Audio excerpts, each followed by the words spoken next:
ओ आओ जी, वेलकम है ਤੁਹਾਡਾ एक और नई वीडियो में। आज की वीडियो में जान के टोटो हम लोग बात करने वाले हैं पीएसएल प्लेयर रिटेंशन के बारे में। कल का जिन 5 टीमों ने जो प्लेयर रिटेन करना था वो इन्होंने कर लिया भाई, उस पर तो बात करेंगे ही, लेकिन उससे पहले मैं आपको बताना चाहता हूँ कि कल पीएसएल की हिस्ट्री में सबसे बड़ा कारनामा हुआ है, सबसे बड़ी डायरेक्ट साइनिंग हुई है। हाँ रीबारा भाई, पता है आप स्टीव स्मिथ की बात कर रहे हो ना? अरे नहीं जान के टोटो, उससे भी बड़ी साइनिंग हुई है। मैं बात कर रहा हूँ अहमद शहजाद की। जी वही अहमद शहजाद जिसको विटामिन एल की कमी। पीएसएल ने पूरे 150 रुपए में डायरेक्ट साइन कर लिया अहमद शहजाद को, और वो भी सिर्फ और सिर्फ वॉशरूम साफ करने के लिए। ओहो, मैं भी ना पता नहीं कब बाज आऊंगा ये बकचोदी करने से। अब यार मेरा भी कोई कसूर नहीं है ना, रहा ही नहीं जाता, तड़प ही ऐसी है ना।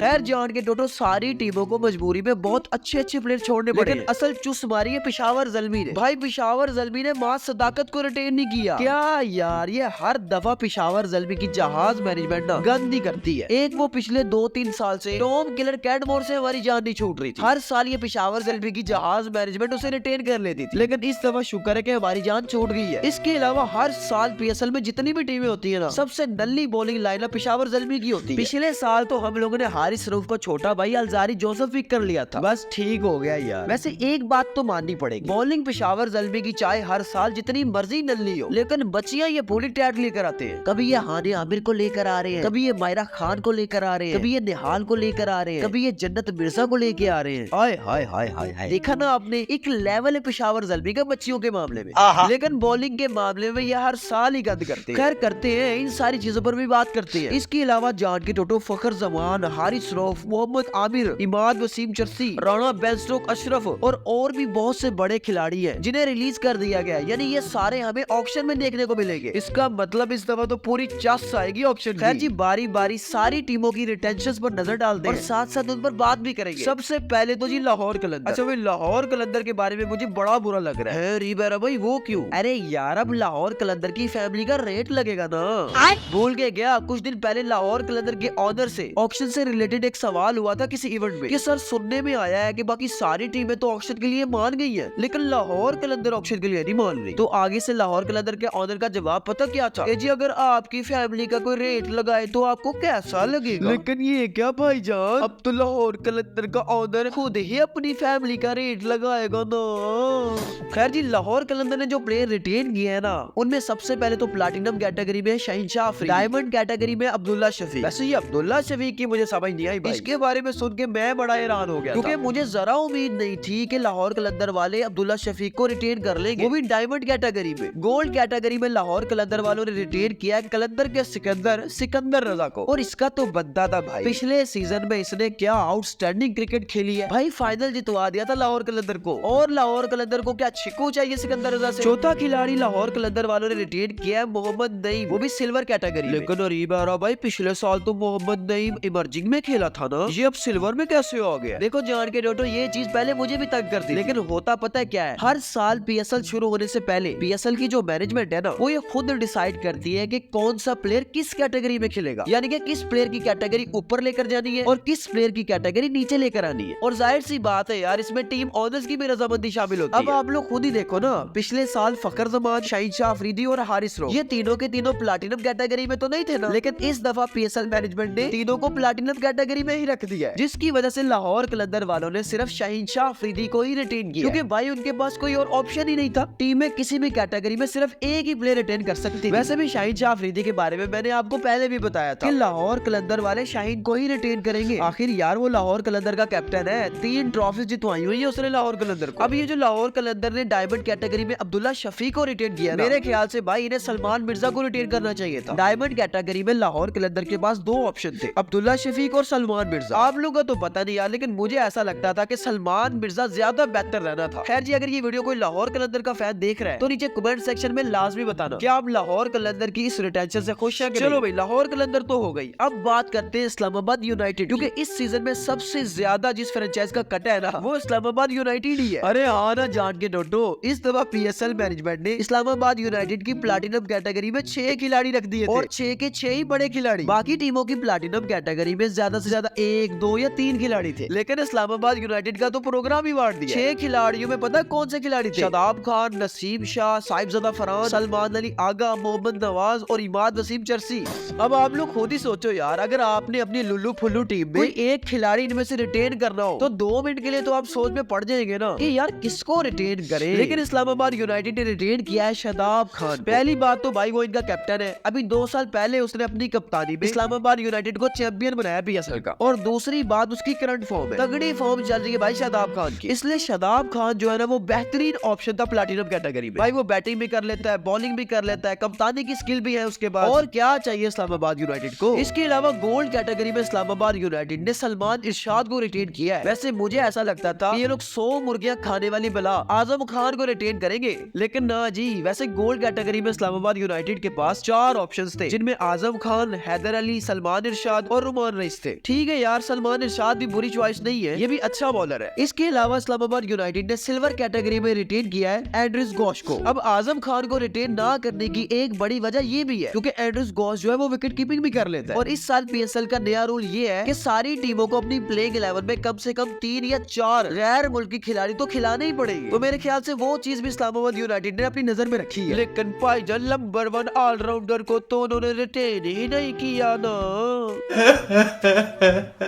अपनी इस्लामाबाद यूनाइटेड ने डायमंड कैटेगरी में कोई भी प्लेयर रिटेन नहीं किया। पीएसएल मैनेजमेंट ने जो डायमंड कैटेगरी की लिस्ट दिखाई थी ना, उस लिस्ट में भी इस्लामाबाद यूनाइटेड के पास कोई ऑप्शन नहीं था। लो भाई, इस्लामाबाद यूनाइटेड भी हो गई। अब आ जाओ कराची किंग की। कराची किंग ने जी प्लैटिनम कैटेगरी में रिटेन किया है हसन अली को, और मजे की बात ये है कि कराची किंग की प्लैटिनम कैटेगरी की लिस्ट में सिर्फ हसन अली था। वैसे भी हसन अली पिछले साल वाइस कैप्टन था टीम का, और हो सकता है ये इस दफा कैप्टन भी नजर आए हमें। अब इन्होंने डेविड वार्नर के साथ क्या किया है उस चीज की भाई मुझे समझ नहीं आई। इसके अलावा कराची किंग ने डायमंड कैटेगरी में रिटेन किया अब्बास अफरीदी को। अब्बास अफरीदी के बारे में तो यार मैंने आपको पहले भी बताया, ये लड़का फुल पैकेज है, बॉलिंग भी तगड़ी कर लेता है, हिटिंग भी कर लेता है, और वैसे भी डायमंड कैटेगरी में कराची किंग के पास कोई खास ऑप्शन नहीं थे, 2 ही ऑप्शन थे उनके पास, शान मसूद और अब्बास अफरीदी। तो अब्बास अफरीदी भाई 100% बेहतर है शान मसूद से। अब जो ब्लडर मारा है ना कराची किंग ने, वो मारा है गोल्ड कैटेगरी में। इन्होंने गोल्ड कैटेगरी में रिटेन किया खुशदिल शाह को, लेकिन मैं चाहता था यार ये इरफान खान नियाजी को रिटेन करते। अरे यार भूल गए क्या, पिछले साल इरफान खान नियाजी ने जो लाहौर कलंदर के साथ किया था, 18 गेंदों पर 47 से 48 स्कोर चाहिए था, और सामने लाहौर कलंदर की ओजी बॉलिंग लाइनअप थी भाई। लेकिन सोचो जरा क्या हुआ था, ये बंदा चेज कर गया था वो टारगेट। अब इतनी तगड़ी परफॉर्मेंस के बाद भी अगर कराची किंग वालों ने इरफान खान नियाजी को रिटेन नहीं किया तो फिर क्या ही कहने जनाब कराची किंग के। वैसे तो खुशदिल शाह भी ठीक है भाई, उसने भी पिछले साल अच्छी परफॉर्मेंस दिखाई। इनके अलावा इमर्जिंग कैटेगरी में कराची किंग ने रिटेन किया साद बेग को, जो कि पिछले साल अंडर 19 का कैप्टन भी था और कराची किंग से भी खेला हुआ है। देखते हैं जी इस साल ये लड़का क्या करता है। पिछला सीजन तो इसका कोई खास नहीं गया। लो भाई 3 टीमें हो गई है, अब रह गई सिर्फ 2 टीमें। लेकिन अरीब है भाई, मुल्तान सुल्तान किधर गई? जान के टोटो मुल्तान सुल्तान का आपको पता ऑनर तो कोई है नहीं, और वैसे भी उन्होंने कल की पोस्ट कर दी है कि हम लोग ऑक्शन में फुल पर्स के साथ जाएंगे, यानी कि कोई भी प्लेयर ये रिटेन नहीं करने वाले। और ये लोग कर भी नहीं सकते थे भाई, क्योंकि ऑनर ही कोई नहीं है ना। अब जो नया ऑनर आएगा उसकी मर्जी से सारी चीजें होगी मुल्तान सुल्तान। वैसे भी कुछ ही दिनों में मुल्तान सुल्तान के लिए भी ऑक्शन होने वाला है। देखते हैं जी कितने में बिकती है मुल्तान सुल्तान, कौन सा बंदा खरीदता है मुल्तान सुल्तान को। मैं पर्सनली चाहता हूँ यार I2C वाले खरीद ले। अरे यार वही अपने 2 चाचे। चलो जी अब बात करते हैं कोयटा ग्लैडिएटर की। भाई साहब कोयटा वालों ने मोहम्मद आमिर को रिटेन नहीं किया। मोहम्मद आमिर से ज्यादा प्रेफरेंस उन्होंने प्लैटिनम कैटेगरी में इब्रार अहमद को दी है। अब जी किंग आमिर के फैन तो तपे पड़े कुछ तो मेरे ख्याल से जाकर कोयटा ग्लैडिएटर के ऑफिशियल पेज पर गालियां भी निकाल कर आए होंगे, और बाकियों ने तो कोयटा ग्लैडिएटर और बाकियों ने तो कोयटा को अनफॉलो भी कर दिया उन्हें। वैसे मुझे ये लगता है कि इस दफा मोहम्मद आमिर जो है ना वो सियालकोट की टीम की तरफ से खेलेगा। जो मर्जी कहो भाई आप, मोहम्मद आमिर बॉलिंग तो तगड़ी करवाता है, इसमें कोई शक नहीं है। हाँ वो अलग बात है कि वो कभी कभी चुस मार देता है, जैसे पिछले साल उसने मारी थी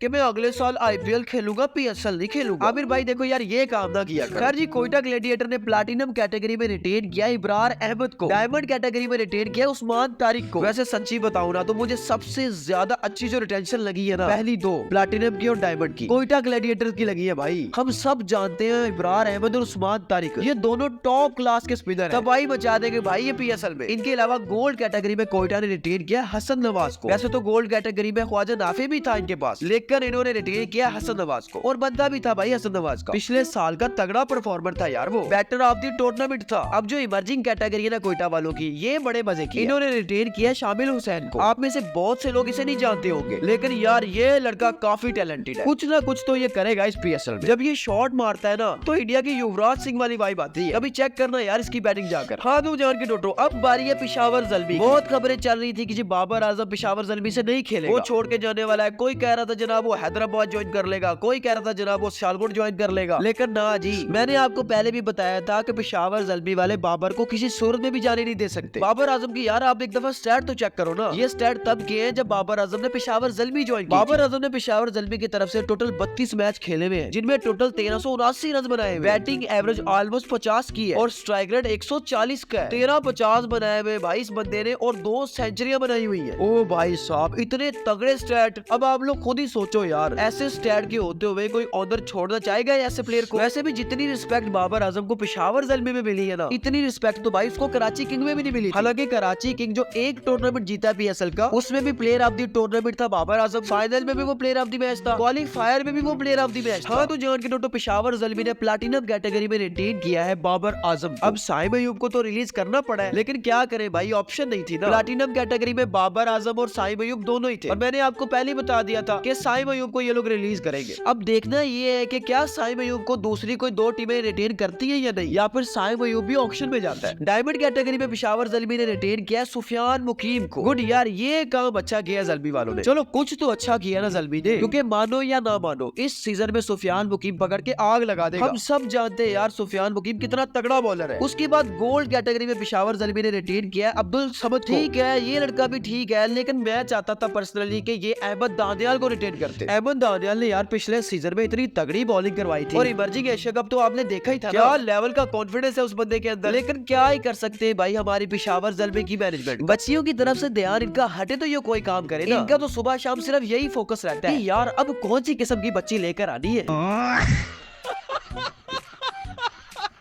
खैर जी, अभी तो पेशावर ज़ल्मी ने एक और ब्लंडर मारा हुआ है। इन्होंने इमर्जिंग कैटेगरी में रिटेन किया है अली रजा को, मां सदाकत को रिटेन नहीं किया यार। ओ कम ऑन पेशावर ज़ल्मी वालों, क्या कर रहे हो, मां सदाकत को रिटेन नहीं किया। देखो यार, मैं मानता हूँ कि अली रजा भी अच्छा बॉलर, इसमें कोई शक नहीं है, लेकिन जिस किस्म की फॉर्म इस टाइम मां सदाकत की चल रही थी ना, उसे लाजमी रिटेन करना चाहिए था। अब शायद आप लोग सोच रहे हो कि यार अरीब एरा भाई, हो सकता है पेशावर ज़ल्मी ने बॉलिंग को अपने माइंड में रखा हो, क्योंकि उनकी बॉलिंग तो हर साल ही नल्ली होती है। ओ भाई मेरा चिक्कू, ऐसा कोई सीन नहीं है। अगर बॉलिंग को माइंड में रखा होता तो ये अहमद दानियाल को रिटेन करते ना। छोड़ो यार, क्या ही कर सकते हैं, देखते हैं जी अब पेशावर ज़ल्मी वाली ऑक्शन में क्या चुस मारते हैं। हाँ तो जान के तो ये थी 5 टीमों की रिटेंशन, और मुल्तान सुल्तान का तो आपको पता ही है, वो इस दफा कोई प्लेयर रिटेन नहीं करने वाले। पीछे रह जाती है 2 टीमें, हैदराबाद और सियालकोट। हैदराबाद के तो ओनर ने वैसे ही बोल दिया कि मैं भी कोई प्लेयर रिटेन नहीं करूंगा, फुल पर्स के साथ ही ऑक्शन में जाऊंगा। तो पीछे रह गई सियालकोट की टीम। अब जिन प्लेयर्स को टीमों ने रिलीज किया है ना, अब सियालकोट की टीम के पास ये ऑप्शन है कि वो जो प्लेयर रिलीज किए है ना टीमों ने, उनमें से वो 4 प्लेयर रिटेन कर सकते हैं, लेकिन उसमें भी प्लेयर्स की रजामंदी होनी चाहिए। बाकी कल की एक खबर तो आप लोगों को पता चल ही गई है कि सियालकोट वालों ने डायरेक्ट साइन किया स्टीव स्मिथ को। ठीक है, स्टीव स्मिथ का बीबीएल काफी अच्छा गया है, लेकिन देखते हैं वो पाकिस्तानी पिचेस पे आकर क्या करता है, क्योंकि उनकी बाकी टीम तो नल्ली क्रिकेट खेल कर ही गई है। हाँ तो दोस्तों, ये थी आज की वीडियो, उम्मीद है आप लोगों को वीडियो अच्छी लगी होगी। अब अगर वीडियो अच्छी लगी तो वीडियो को लाइक करो यार, और वो जो सामने सब्सक्राइब का बटन नजर आ रहा है उसको दबाओ ना यार। ओके दोस्तों, आपसे मुलाकात होगी इंशाल्लाह अगली वीडियो में, तब तक अपना ख्याल रखना और मुझे दुआओं में याद रखना, ताकि ऐसी मजे मजे की वीडियोस आती रहे।